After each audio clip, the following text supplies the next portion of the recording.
Okay, a reminder to myself, behave myself because we're going live.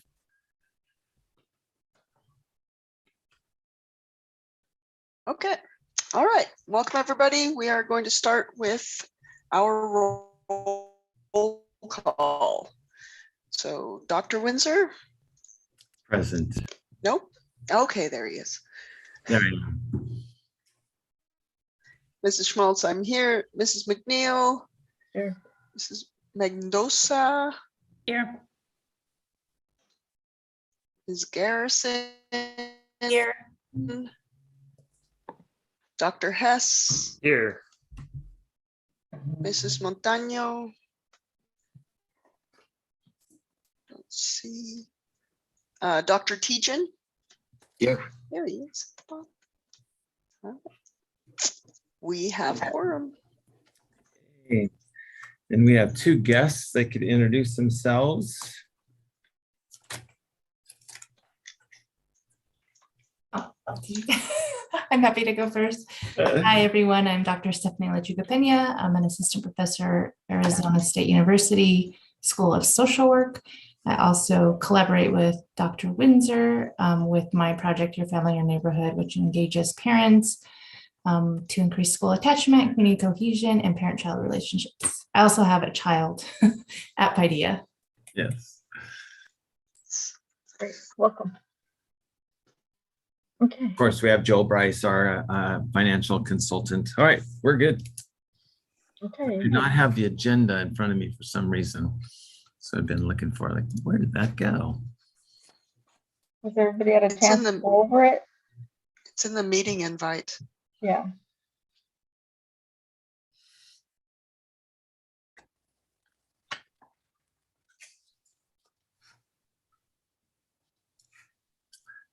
All right, go ahead. You don't need me to. Okay. Has everybody had a chance to read through the agenda? Did everybody approve the minutes that was on the last meeting? Okay, so we'll go to item. We'll go to item 1 on the agenda, and Okay. there you go. Approve the minutes. Let me get that up. Do you want me to share my screen, Mrs. McNeill? Okay. That.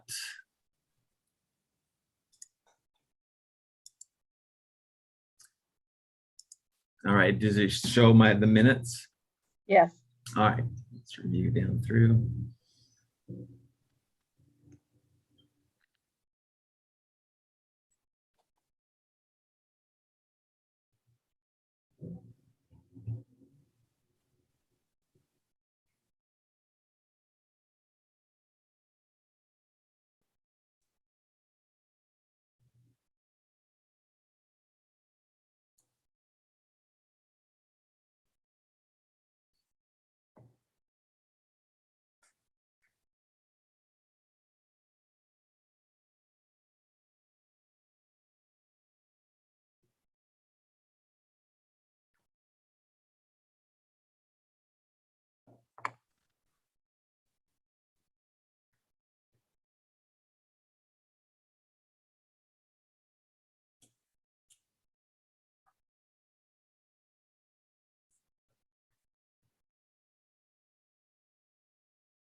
Okay. I'd entertain a motion to adopt the minutes as posted as written. I second that.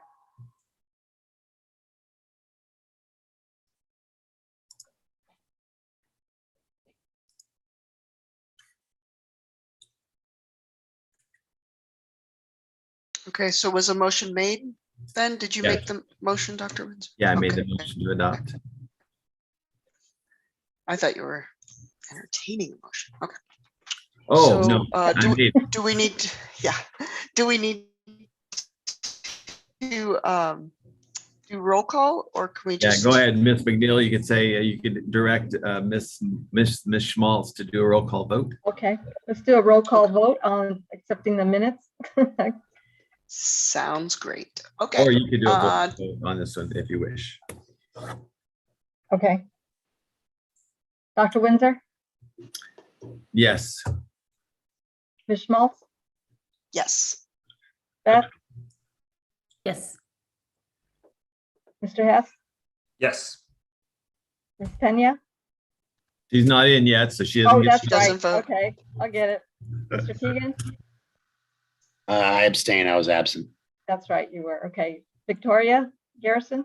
Yes. Okay. We got it, and I'm a yes, of course.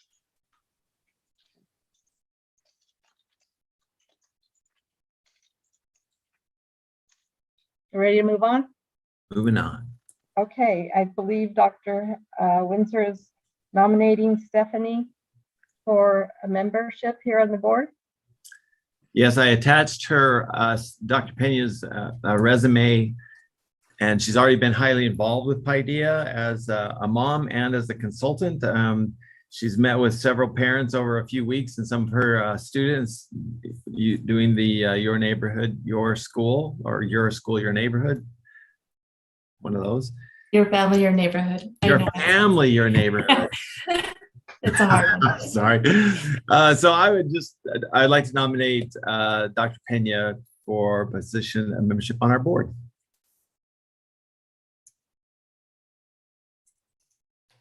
I'm pleased to second that nomination. There you go. Great.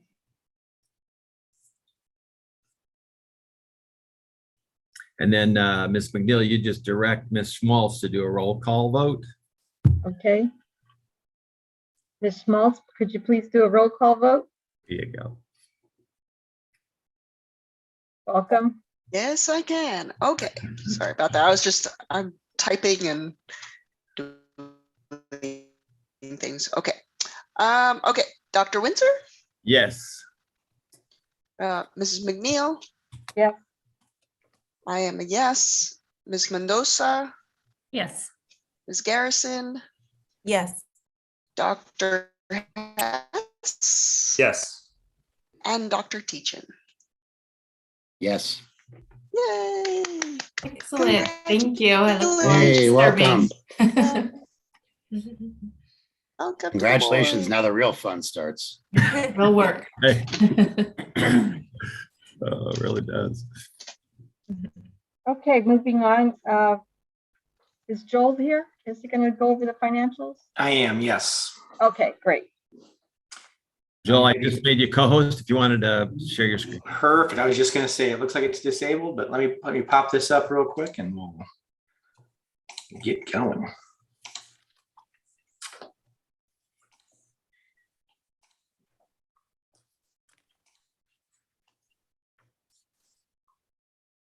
It's huge. Can everybody see that okay? Yes. All right, so we don't have a whole lot of new information to cover with the board. The last time we spoke was actually 2 months ago, believe it or not. So I'm presenting now updated, unaudited financials through the 30th of November, 2021. It's just a little bit early in the month for us to have closed December just yet. Don't expect there to be any material change to these to the negative when we do. But I'll walk you through our results through November 30th. So these are cumulative year to date, just as an FYI. July 1 begins our fiscal year. So this is a cumulative total all the way through the 30th of November. So almost half a year under our belt. Real quick general information for the board, just things that we're tracking closely.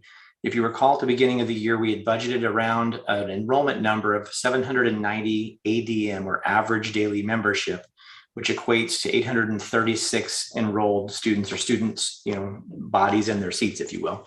The difference between those two numbers has to do with the way that kindergarten is accounted for with the state of Arizona. Kinders account for 1/2 of an ADM instead of one full ADM. They only pay us half on those.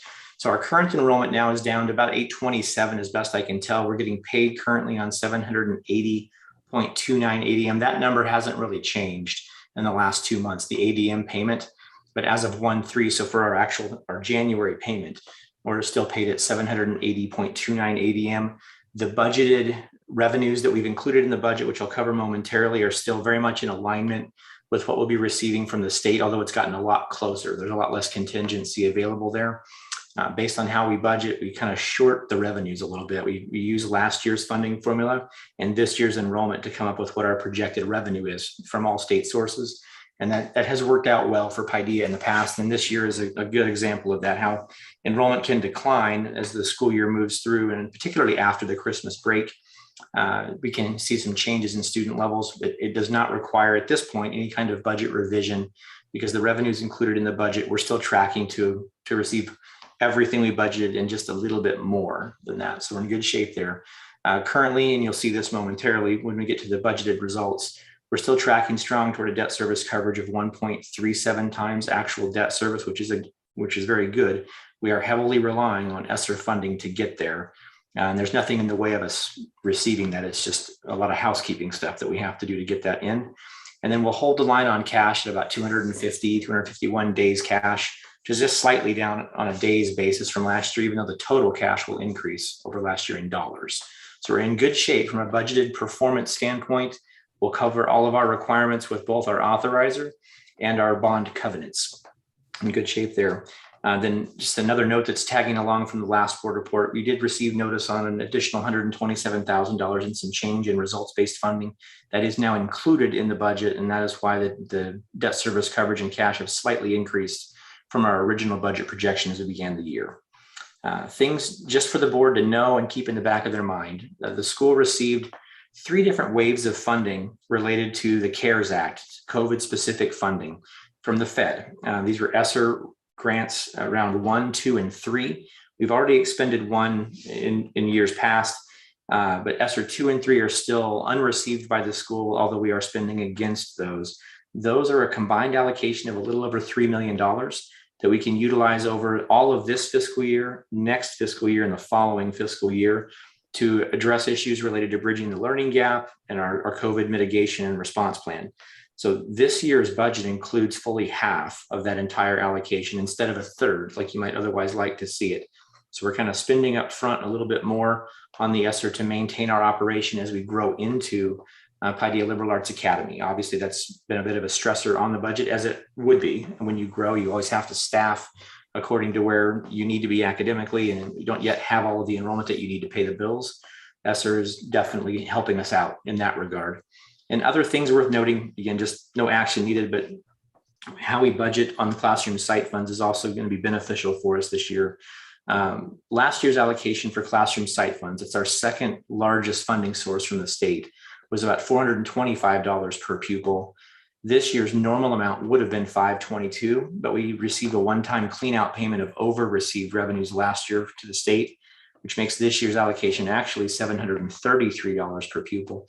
We're budgeting off that $522 per pupil number, even though we're going to get all of it. So that helps build a little bit of contingency, which is keeping us, very much on track with our budget. I feel comfortable that we're going to come in where we anticipated, based on the fact that we've been somewhat conservative in our revenue projection, and on our expense, somewhat liberal on our expense projection, making sure we have adequate budget capacity allocated to deal with whatever the school's needs may be. As we get closer to the end of the year, I'll work through this with everybody in the business office to see if we really want to pull down all of the ESSER I've budgeted, or if we want to short that a little bit and use the other received funds, freeing up $375,000 or so for future use in ESSER. That's just, again, it's kind of a planning task. It's not anything that's required. No board action required, I guess is what I'm trying to say there. Real quick overview of our statement of financial position. This gives you a comparison of this year as of November 30th compared to last year at the exact same point in the year.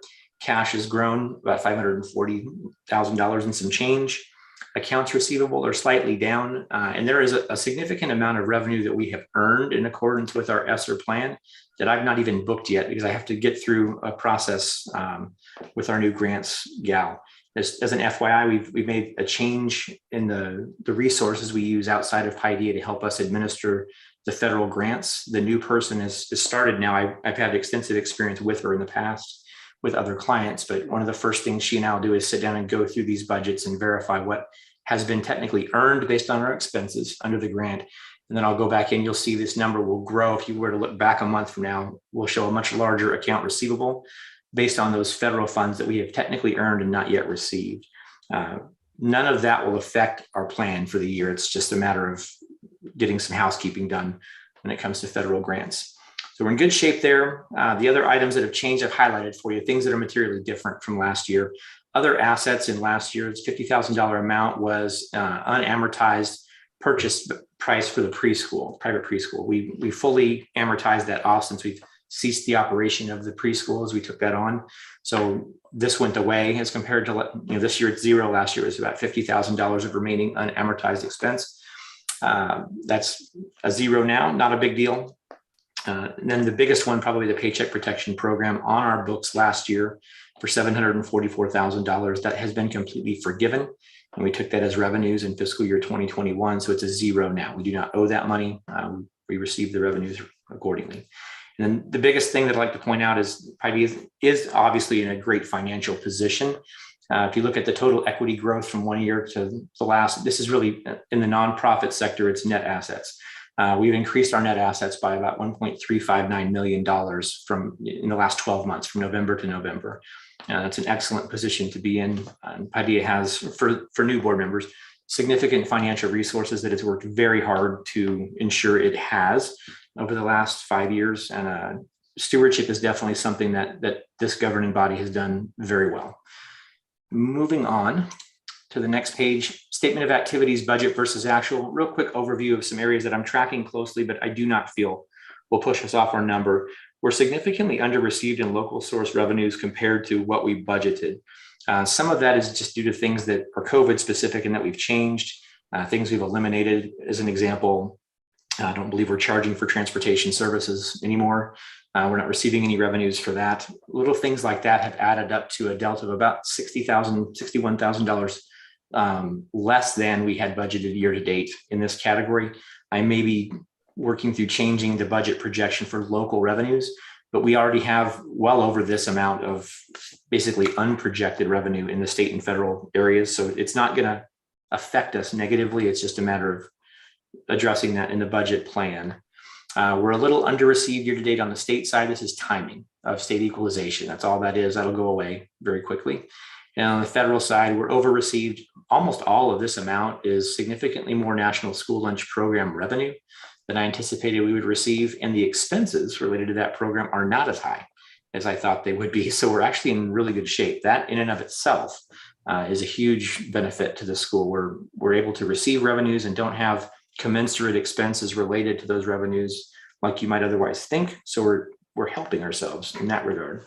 All in across all expense categories, we're about $128,000 under where we thought we would be from an expense standpoint in the budget. All very good. The things that we're over on payroll wise is just timing. Professional services, the entirety of this amount is related to special education. We're spending significantly more than I had anticipated we would on SPED services. We do have other areas of the budget that we can allocate capacity from. I'm not concerned about that. And then purchase property services, we're running over about $20,000 and some change. Just more maintenance is being done this year than in the past. And there are slightly higher utility expenses than I had anticipated for water and trash for whatever reason. Those are a little bit over, but not a lot. Most of that is just repair and maintenance that was being done at a higher level than we had in the past. So that'll be addressed as well through other budget capacity areas, other contingency areas in the budget. So all in, we're beating our budget year to date by about $117,000. And I anticipate that all of that should hold through the remainder of the year. I'm not showing that in the debt service coverage. I'm just keeping it. I'm assuming we're going to perform to plan because we're beating our plan halfway through the year. Any questions on what I've covered so far? Don't see any hands raised. Real quick comparison, this year's statement of activities or profit and loss year to date compared to last year at the same time. We've received about $109,000 more in revenue all in and spent $264,000 more all in. The areas that increased significantly, obviously payroll and related benefits. That's related to the expansion. More staff for a lower ratio of students to teachers than we normally run across the board. So that's putting some stress on the budget. We're using ESSER funds to accommodate that. And I have no concern about it. I'm just pointing out that's where that big difference comes from. And then other purchase services as a combination of software and other things that we have that was really related to the virtual academy. That's the difference there. We didn't do this year, so we're under expended there, but all good stuff, and we're in great shape, really, budget wise. I'll leave you with this real quick. We burned $950,000 year to date and decreased our cash position, if you will, from the start of the year to now. It is normal for Paideia and really any other charter school for that matter to burn through cash for the first 8 to 9 months of the operating year and then have built it back over the last 3 of the fiscal year. No different this year. That burn rate, while it looks like a huge number, that is literally part of the financial plan. So nothing to be concerned about, but it is worth noting one of the reasons that we do work so hard to maintain a high liquidity or cash position is this right here. We eat a lot of cash beyond what we receive for the majority of the year, frankly, and we need to have significant reserves to make it cleanly through that time. And last, just skip to this part. This is the dashboard, board members, that we track to. This is our budget this year and the performance that we are anticipating as compared to the prior year. Last year was an excellent financial year, even considering COVID. This year is still an excellent financial year, but significantly lower performance overall, still very healthy. Nothing that I've seen in our budget and our expense structure, revenue structure year to date indicates to me that we're going to be off this number. I think we're in great shape. And the last 3 pages of the report are the detail of our budget line by line for all revenues and expenses. So you can see how we're tracking. The budget is reconciled monthly. The last reconciliation was the 19th of December, I believe. So nothing in that period of time other than what I outlined to you that I may end up working to change on the local side. Everything else is performing to plan, and we have significantly, we have room for things to not go according to plan in one area because we have excess allocation in other areas. So with that said, I will stop there and see if there's any questions from the board in regard to the financial plan. Just to remind us, on the dashboard, page 9, just to remind us, there's 3 areas there: the debt service coverage ratio, net income. Is that the 1.8 million? Yeah. So there's 3 things that we want to track to off of this, Brian. You're right. Positive earnings. So $394,000 in positive earnings is in the green right there under 2022. Debt service coverage of greater than 1.1 times debt service coverage. That's from the authorizer's perspective. Our actual financial covenants under the bonds are 1.15 times, but we're well in excess of both of those numbers there. There's actually 6 components, but 2 of them will never apply to us. You can't be in default or have a going concern on your audit. Those are automatically satisfied. And then cumulative cash flow over the last 3 years needs to be positive, and preferably the current year's cash growth needs to be positive as well. So I'll walk you through those. We're going to grow $146,000 in cash. Our days cash on hand will lower, but it's because it's a function of our expenses being greater than last year. So the days cash number goes down, but the total cash goes up. Cumulative cash growth is positive. So you'll have a completely green dashboard with your authorizer and have satisfied all of your financial covenants with the bonds. And what's our days cash on hand covenant? You are at 45 days. So as board members, the reason I wanted to tell you is, without a real target, it's hard to understand how healthy we are. And so that's a good point. Yeah. When it goes to, we're going to, in the future, apply for more bonds or financing. And this is what they'll do a 5-year look or a 3-year look back, Joel? Yep. 3-year look back. And so I want you to know, it's get something to compare to. We're very healthy financially. Yeah, to your point, Brian, the covenants are one thing, and they're usually geared toward minimums with both your authorizer and your bond covenants. They're not best practice, but they're minimums. If you drop below those, you probably are in some kind of trauma that needs to be addressed or at least reviewed further. So to paint the picture of what good would look like for a highly sustainable school, debt service coverage greater than 1.25. In your case, because of your cash position and it being so large, you could get away with 1.2 very cleanly. Still a great year. You're above that. On the days cash side, your authorizer requires a minimum of 30 days. Your bonds require a minimum of 45 days. They're measured a little differently, but just use those numbers. That's bare bones. If we're at that level, we would be cash impaired. So keep that in mind. I think the beginnings of a healthy school start at 75 days cash, because it's cash relative to your annual expenses. How many days can you get through if no new revenue came in? How many days could you operate without the need for new revenue influx? So 75 days is the minimum, I think, for the beginnings of a highly sustainable school. High quality schools should look to have 120 days plus. You're in a category now where, without exaggerating, probably less than 5% of charter schools nationally have the kind of liquidity that you have in respect to your expenses. And that's, again, it's a function of being good stewards over a long period of time. You can't build that in 1 year. But that's when an outside group, like an investment group and their analysts, review your financial position. There is literally not a blip on it. It looks very strong. Yeah. All right, that's good for me. Any other questions, board members? All right, I will turn it back over to you. Do you all need me for other items on the agenda? I don't think so. All right, well, I'm going to wish you all a belated Merry Christmas and Happy New Year. Good to see you guys, and we'll talk Thanks, later. Joel. Thanks. Happy New Year. Thanks, Likewise. Joel. Happy New Year.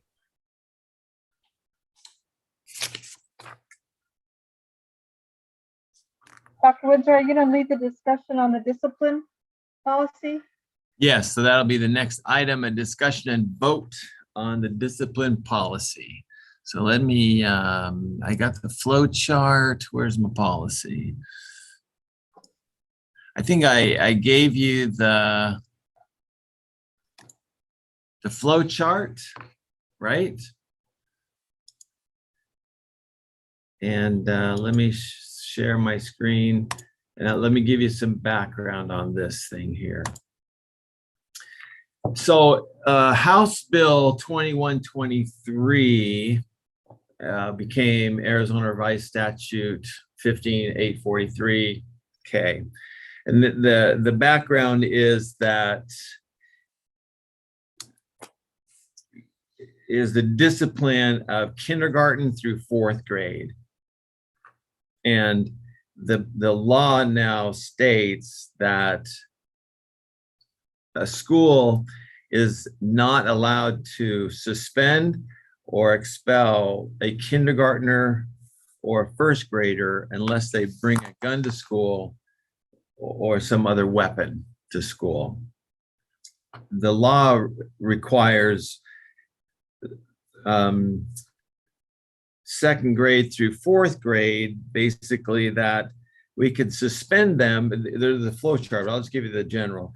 We can suspend or expel if we've gone through a number of steps and filters to see if we've done a screener, if we've given all of the alternative behavioral interventions that we have in our arsenal, and we've notified parents, and we've done everything we can, then we can suspend or expel a, comes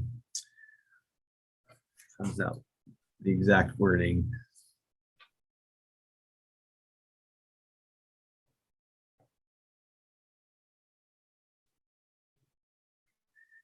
Yeah, a suspension or expulsion on paragraph 3, unless there's a firearms exception. Students who are at least 7 years of age, who are not yet in the 5th grade, can be subject to suspension or expulsion if it occurs on school grounds and involves aggravating circumstances, or one of the following offenses. And if we fail to move them from the school, it would create a safety threat to the rest of us. So that's A, B, and C. There's some pre-expulsion suspension procedures. We went through a legal lunch and learn with Osborne, Maladon, with Lynn Adams and our council about how we should operate with this. And they're the ones who came up with a policy that would fulfill the law. Now we just have to have a discussion about it at the corporate board, the school board level, and a vote to adopt a policy, this policy. So I wanted to have that discussion with you all. There you go.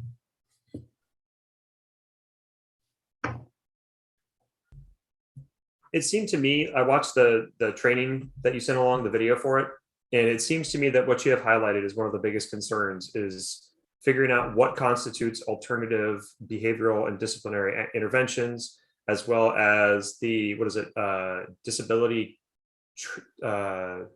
check or something, the screening, there it is. Screening, Yeah. And so it seemed like those two issues are probably the most pertinent because they're the fuzziest inside of the statute. And so my big question is, how will we satisfy those two things? On the call, okay, so with, let's do this one first. The alternative behavioral and disciplinary interventions. What we have set up, as I analyze this with our dean of students and with our school social worker, we have school success guides. We have small group social emotional learning that we can focus in on the kids who might need this kind of thing. Check-in, check-outs. We have leadership coaches. There's a list of things that we do that would qualify as alternative behavioral interventions for that. So I think we fulfill that one comfortably. It's the disability screening that even Lynn, and I can't remember who gave the webinar right now. Anyway, one of the attorneys there said that we could even use as a disability screener the 45 days, what's that called, Beth? 45-day screener. Yeah. So even if a child has been, because that's done when they enter school, obviously for the first time. And so if a kid's been here for several years, things change. We can still go back and look at the 45-day screener. Do another one. Yeah. Another one. Mm-hmm. Now, what I've also asked is, because the law, that's all the law says is a disability screening. It doesn't really give any more explanation and guidance on that. So what the council was also, don't get too complicated with that screener, because once somebody is qualified and you have the state put provision, a lot of different things that can happen. So the council is keep it simple and focused.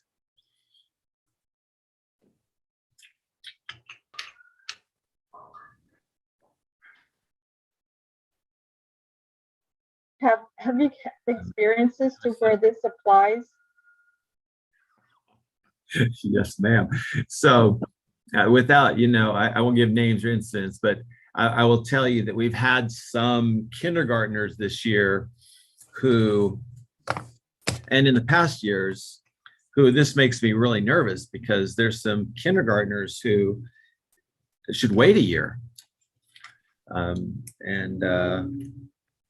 And first graders who really struggle with some violent behavior, but so far this is so new, we haven't had anybody in this part of the law that we've had to address yet.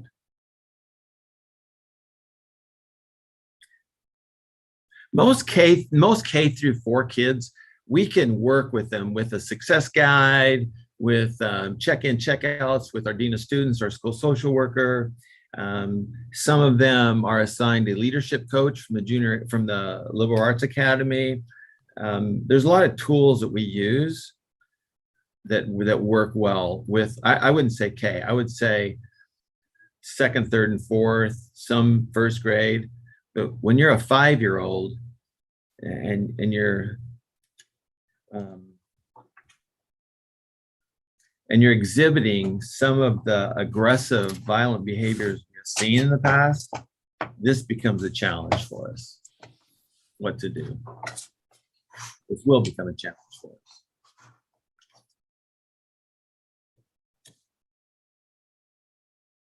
I suppose that was my only other question, as I saw it, is that some other folks in the webinar thing expressed frustration because this policy seems to fly in the face of or contradict some of the sort of philosophy or pedagogy that comes out of their schools. And I didn't notice anything from you, but I'd be curious about if there's some adaptations or things, or how much of a struggle is this going to be with existing policy, I guess.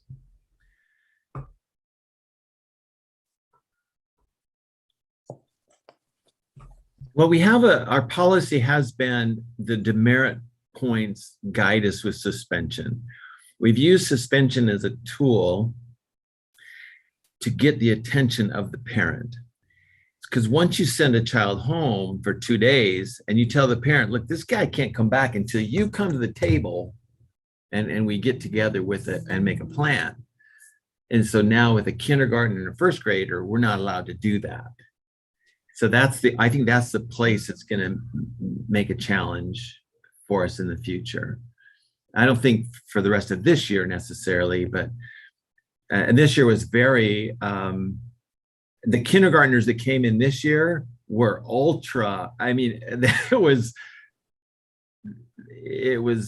I got to use my words carefully, but some of them were just wild and They uncontrolled. didn't have the opportunity to go to preschool, a lot of them. Yeah. You know, and the same with our first graders, they did kinder online. So they didn't know how to be students. They didn't have that opportunity. Yeah. So I hope next year it won't be as frenetic.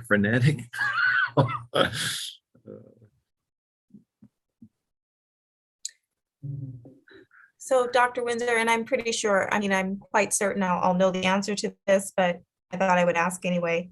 Okay. Are there any provisions in this that, is there any special funding for schools in terms of,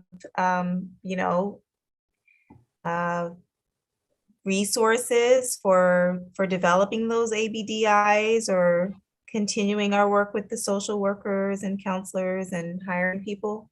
No, Thought I'd ask. there are grants outside of this type of thing for, school social worker and the school safety, health and safety grants, but nothing specifically that would help with this.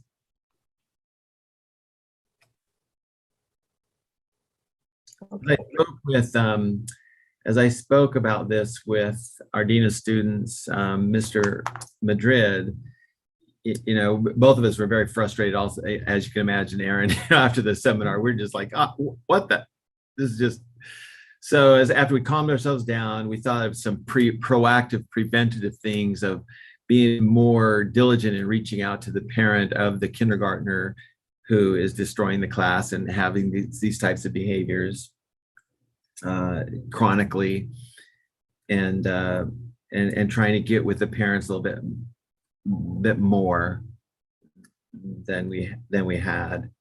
Although I think we do a good job with that anyway. But suspension just is a great tool in my opinion, because you send a child home and that parent can't wait to get the child back, and you say you can't come back until you have a meeting.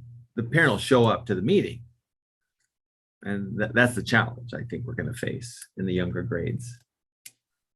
But no, Victoria, there was no mention of funding that I heard.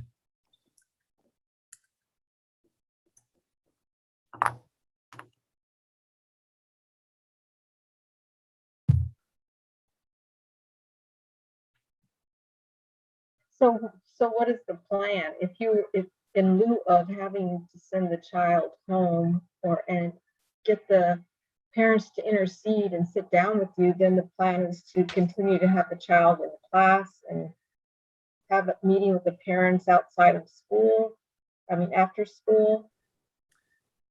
Fernando and I, we were discussing that, like, what is the alternative plan? Because if you put the child back in the classroom, now you've just introduced this incredible disruption, and the teacher, it ripples effect, Right. So it doesn't preclude us from moving the child into another alternative type of setting in the school, but then we have to have staff to staff that alternative setting, and so I don't 100% know how we're going to do that. Right. I don't know how at this point. But we have to protect the teacher, because, especially a kinder and a first grade teacher who is already trying to manage 20 to 23 little 5-year-olds, and you introduce, this one who's just incredibly frenetic and disruptive. Now you're going to burn the teacher out. You know, I don't want my kids in there with this huge disruption. So Fernando and I just decided we're going to have to figure out another way to get that child out of the classroom and require the parent to come in or go to the parent.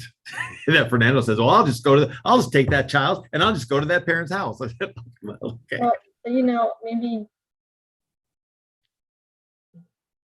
maybe the parent needs to come and stay at the child at school. So you don't have the option to send the child home. The alternative is for you to come and sit with your child here at school until he behaves well enough to be allowed back in the classroom. I don't know, making the parent miss work or something. I mean, because I know it's, you know, when I hear, you know, my grandkids or other kids say how disruptive some students are in class, it is wrong. It's wrong for the teacher and the other students. It's you guys all know that. But I mean, unless you have somebody designated, a volunteer, I would, you know, go sit with that little kid. You know, I'm available on a call. Well, sometimes, I love your generous grandma, mom heart, but sometimes these kids are so disruptive and you have to be actually certified in some holds and some ways to deal with a child who is flailing and Yeah. you know, Yeah, I know. it becomes, I wouldn't say dangerous, but definitely there could be injuries on accident and then you'd be liable. So, you know, and then go ahead. Would that be part of the ABDI? Part of that plan, the alternative plan? Having a parent come in or whatever you decide, that would all be part of that ABDI, right? Yeah. You're not sending them home. You're going to have a counselor come in and sit with them or have a plan or whatever it is. Yeah. Can you do ISS? We can. I choose not to. We've tried that in the past in my previous principal stewardships, and it for me it's never worked. I've never seen it work. It becomes this babysitting place, and especially for a 5-year-old and a 6-year-old.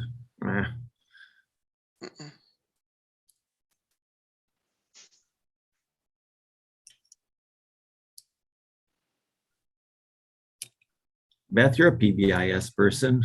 What's going through your head? I don't think ISS works. It you know, it doesn't, but it's sad that we don't, that we have no recourse. And I don't think asking a child to be kept home until the parent can meet with this is punitive. I think we just need to get the parent involved, but it's not an option anymore. So I don't know. I'm wondering what we could do.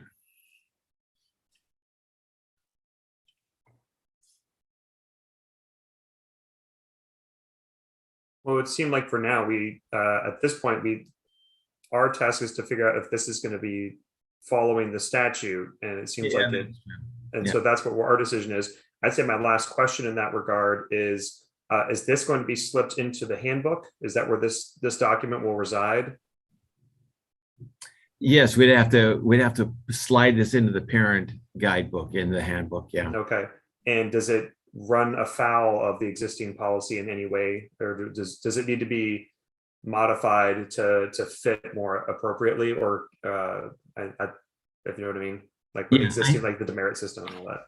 I think what we do is just adopt this for the rest of the year, okay, and then stick it in the handbook for the 2023 FY, and then we would just review that handbook as a whole and adopt it that way. Okay, makes sense. That's my suggestion. I don't want to get into the whole, hey, let's redo the whole handbook. Yeah, it seems like the timing of it in the middle of the school year is weird, but I mean, the legislature doesn't operate by the academic calendar, so. Well, does this document is there require anyone- signature? This document, it's not, this is just no, it's not part of the policy, but this document would just have to have a vote. And I don't know that it would require a signature at the bottom. Is that what you're saying, like down here? Yeah, does it need to be executed by, probably not by, well, I don't know if it's a modification of the parent handbook. Didn't we have to sign off on the parent handbook? Yeah, we had to I just had to show that we discussed it and voted on it in our board meeting. Okay. So as far as execution is concerned, I'd say we should follow the same process that we followed to adopt the parent handbook. And you probably would also want at the top of this policy a statement that if it's in conflict with any other, there, you got it right there. Never mind. It's in there. Yep. Lynn must have thought of that already. I was bored now, Don. Yep. Although we probably like underneath here say adopted, or in the footer or something, right? It says adopted by the Paideia Corporate Board on such and such date. Would that make sense? Yes. Yeah. If we have a statement like that for, We have it on the calendar. On the calendar, it'll say down here, like adopted by the Paideia Corporate Board on then the date that we had voted on it. I can do that, and then I'll delete the rest of the notes on here. Should we vote then Oh yeah, that's a good idea. Sorry about that. before you write the statement? was that a motion, Alyssa? It was. I make a motion to accept the K through 4 discipline policy as written. I'll second. Thank you, Dr. Hess. Okay, and we will do a roll call vote. Okay. All right, so Dr. Winsor, Yes. Mrs. McNeill, Yes. Mrs. Schmaltz is yes, Ms. Mendonca, Yes. Ms. Garrison, Yes. Dr. Hess, Yes. and Dr. Tietgen. Yes. Right.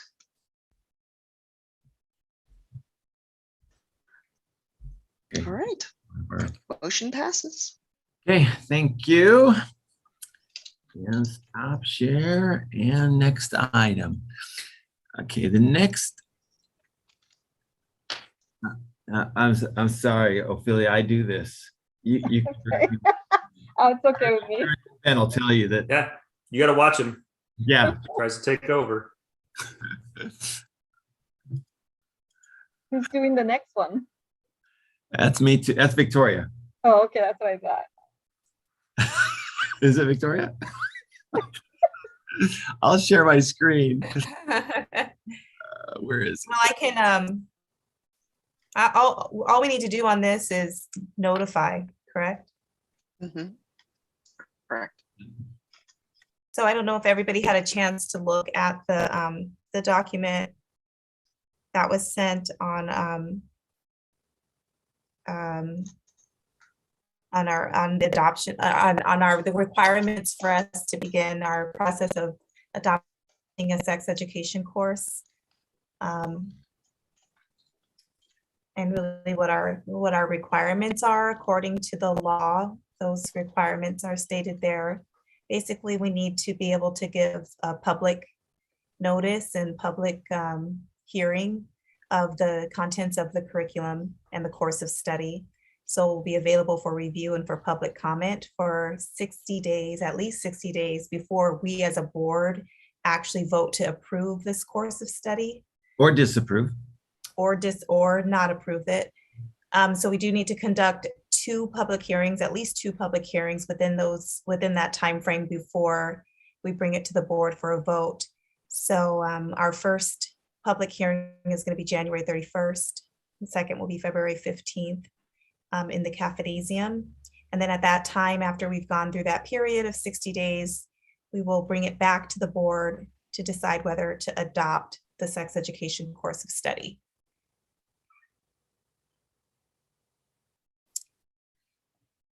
Any questions on that? On both of those dates, do you need board members to attend outside of if we had our own concerns? I suppose we could attend as concerned parents or citizens, but is our presence necessary for those dates to help to observe the conversation? Or in what ways will we hear those comments if not? You could certainly attend, but it's not required because the idea is to get input from the general community stakeholders. If you do attend, you let me know so I can put a statement out that there will be a quorum, but there's no intention of making any decisions, so I can make sure we cover ourselves that way. It would be awesome though, I think, if you were there and heard the comments. I think it would be a good idea, Victoria, you're driving this ship, but I think it might be a good idea if we actually recorded this on Zoom for, not necessarily for evidence, but for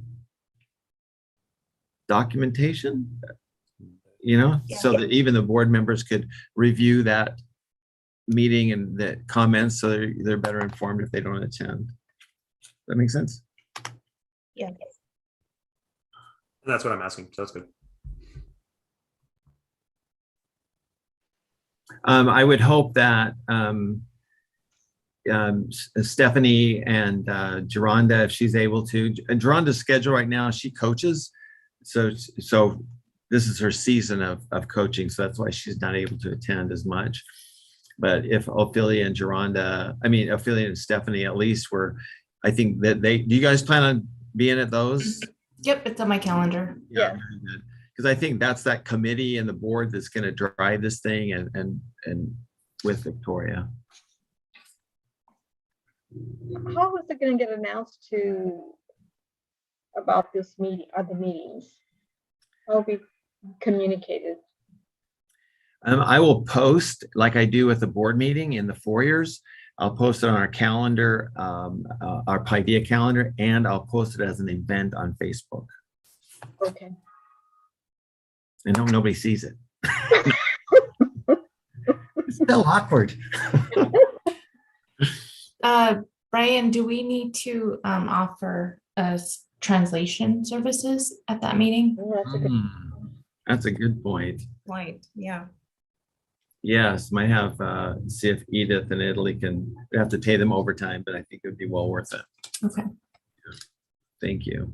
Victoria, did you make a note of that? Yeah, I did. And if they can't, we could check with Miss Sedma. Oh, I forgot about Miss She Sedma. does a really good job. Yeah, that'd be.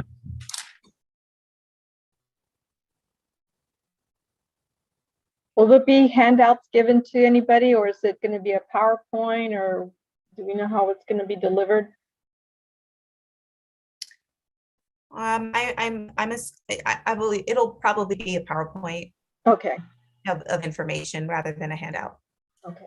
But we have to post the actual curriculum.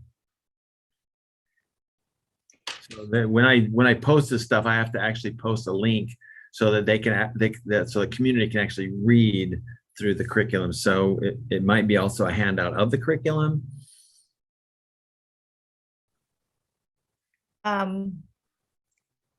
Okay, we Is can. that right, Victoria? I thought it was the contents of the curriculum. I thought it was more of the curriculum map. Is it the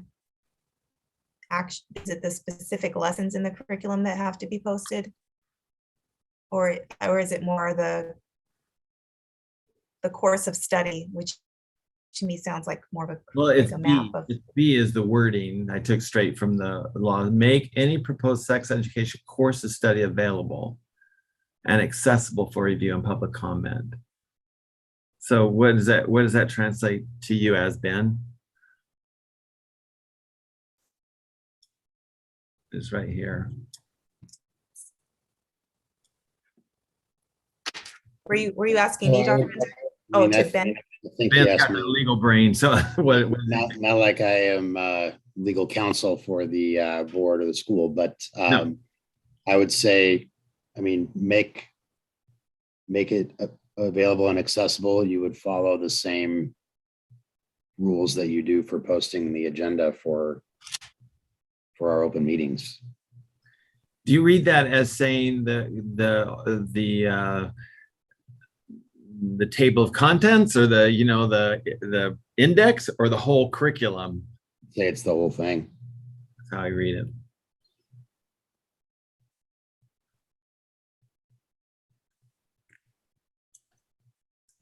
I'm curious what would be available though, if for copyright purposes. I'm sure we're not the only school that's adopted this. I'm curious, like if they do an overview, but I wouldn't imagine they would give the full curriculum available to be That's where my publicly concern posted. is. Yeah. I I've not mean, heard of. Go sorry, ahead, go Ben. ahead. I think the point of making it available in this situation is because of the sensitive nature of the course of study. From a copyright perspective, I mean, it's worth a look in more detail, but I think it's a non-commercial use and reproduction for the purpose of compliance with a state law. Oh, But if there is a better way of doing it, it should be documented somewhere. Do you have copies maybe at the front desk that people could ask for if they want to review it? oh, make available. It just might says be- make available make and it accessible available. for review. Okay. So maybe have That's copies a of really good people. point, Melissa. And I would just say in the notification, just say if you would like to review, there are copies, because there might be some can't take it information away on from there the you don't want campus. smaller kids to see. Whatever. Ms. Garrison, is it basically what we went over during that meeting is what you're going to present, or is it more in depth? Yes, yeah, it's that map, and there's links in that map to the specific lessons. Okay, all right. Thank you. Yeah. But it's not well, yeah, and I don't want to get too far into the curriculum part of it. So that's what I guess that's what I'll say. I'm throwing a couple things in the chat real fast just so you can see. If you want to read the actual bill, I put a link to it, and then that's the line where this is coming from. So I think the idea that you just had about making it available for parents to come in and look at it would satisfy that as a meaningful opportunity to participate, review, and provide input on it. That makes sense to me. Thank So you. you'd have to For post the open whole thing. meeting, and for open meeting law, I'm showing the text that's been posted. Showing it on the screen. Yeah. Is it on the screen or not? It is not on the screen, but that's what I've posted in the chat. What did I lost the chat. Can you open For the chat? open meeting law, it says the text of the bill, and then I offer a URL, legiscan.com az/text/HB2 2035/2021 key line shall provide parents with a meaningful opportunity to participate in, review, and provide input on any proposed sex education course of study before it is adopted. That is word for word what it says. Perfect. I think that's good counsel to put it in a binder, maybe put one at the baseline campus, not at the terrace campus, but maybe make it available over here for review. And I'll make that clear. We'll have our open forum at the terrace campus in the caffeinasium so that we can all attend and mask up and maybe even broadcast through YouTube Live so that we don't exclude anyone on accident or exclude anyone.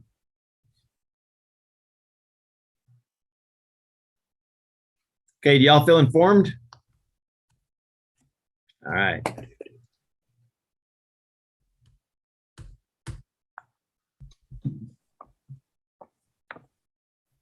that it? Or you want to talk about COVID? No, it's not on the agenda. I'm so bored of it that Okay, it's so part of our life right now. I didn't even think about it. So, okay, you're good. if you'd like, on our next board meeting, I'm not happy to, but I'll give a Okay, in the director's report. okay, and we have no calls from the public, right? Did not know. So are we ready to adjourn? I am, because the game started. Oh, okay. I call the meeting adjourned. I'll make a motion to adjourn. Okay, I second. Who seconds? I feel you. Somebody go down. Are you allowed to? Is the chair allowed? I don't know, am I? I Oh, don't know yes. all the rules yet. Okay. All right. All Do it. those who approve, say aye. Aye. Aye. Any nays? Nay. Motion passes. All right. Thank you, everyone. Congratulations, Thanks. everyone. Thanks, everyone. Good to see you. When's the next one? Just so we know. Oh, Our next meeting, just so we can say February. It'd either be February 14th, nope, because, or is the 21st a holiday, Victoria? Isn't that a holiday? I Yes. think that's It's, President's Day. President's Day. Yep.